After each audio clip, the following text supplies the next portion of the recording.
రాష్ట్రంలో కాంగ్రెస్ పాలనపై సర్వత్రా విమర్శలు వ్యక్తమవుతున్నాయి. ప్రజాపాలన పేరుతో అధికారంలోకి వచ్చిన రేవంత్ రెడ్డి నిరుపేదల గుడిసెలను బుల్డోజర్లతో కూల్చివేస్తుండటంతో వందలాది కుటుంబాలు రోడ్డున పడుతున్నాయి. నమ్మి గెలిపిస్తే మా కొంపలు కూల్చారని బాధితులు శాపనార్థాలు పెడుతున్నారు. తాజాగా ఖమ్మం శివారులోని వెలుగుమట్ల భూదాన భూమి వద్ద గుడిసెలను అధికారులు భారీ పోలీస్ బందోబస్తు మధ్యన కూల్చివేస్తున్నారు. సుమారు 3,000 మంది పోలీసులను రంగంలోకి దింపి బలవంతంగా గుడిసెలను తొలగిస్తున్నారు. ఈ సందర్భంగా బాధితులు మాట్లాడుతూ రేవంత్ అన్న సీనన్న అని ఓటు వేసి గెలిపించి గద్దె మీద కూర్చోబెడితే మమ్మల్ని ఇవాళ రోడ్డు మీదకు లాగారు. సంవత్సరం నుండి కరెంటు లేదు, నీళ్లు లేవు. ఒకరోజు తిని ఒకరోజు తినక ఉంటున్నాం. 8 ఏళ్లుగా నివసిస్తుంటే ఇప్పుడు వెళ్లి పొమ్మంటే ఎలా అని ప్రశ్నిస్తున్నారు. డబ్బులు తీసుకోకుండా కాంగ్రెస్ కోటేస్తే తగిన బుద్ధి చెప్పారని, గుడిసెలు కూల్చి మా బతుకులు ఆగం చేయొద్దని ప్రాధేయపడుతున్నారు.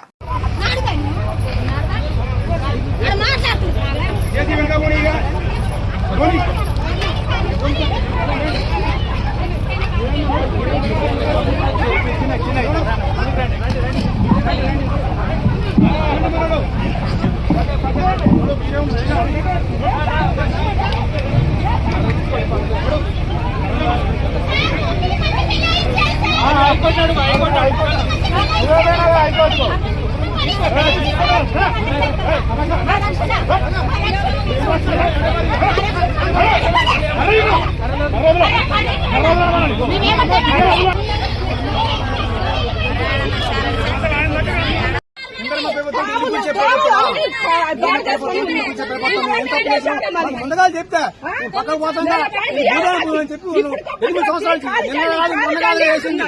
8 సంవత్సరాల నుంచి ఉంటాను చెప్పి ఇట్లా బాబురా మీ కాదు చెప్తాను. అసలు ఎవరు చెప్పు లేదా ఏం లేదా అటానికి వచ్చి హైకోర్టు ఆర్డర్లు గౌరవించారా, ఏటి గౌరవించారా, ఏమీ చేయరా?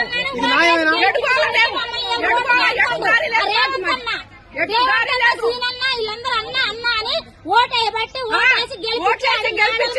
మిద్దల మీద కూర్చోబెడితే తీసుకొచ్చాను మమ్మల్ని. మా సంవత్సరాలు బట్టి ఉంటున్నామండి. కనీసానికి ఎప్పుడు ఏ రోజైనా కంటి నిండా నిద్రపోలేదు మేము.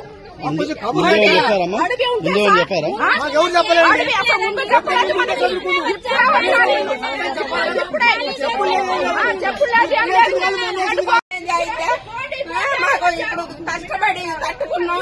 ట్యాంక్ కాడి నుంచి 2 గుట్టలు సన్న, ఇప్పుడు ఇది 3వ మేము కట్టుకోవటం.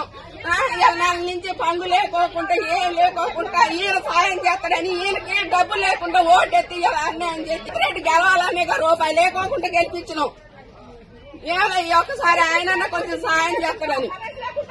కరెంటు సంవత్సరం నుంచి లేదు, నీళ్లు లేవు, నిప్పులు లేవు, కడుపుతా ఉన్న పిల్లలు అన్ని నెల నుంచి పోలీసు వాళ్ళు వచ్చినా కూడా ఒకరోజు తిని ఒకరోజు తినకుండా ఉన్నాం సార్.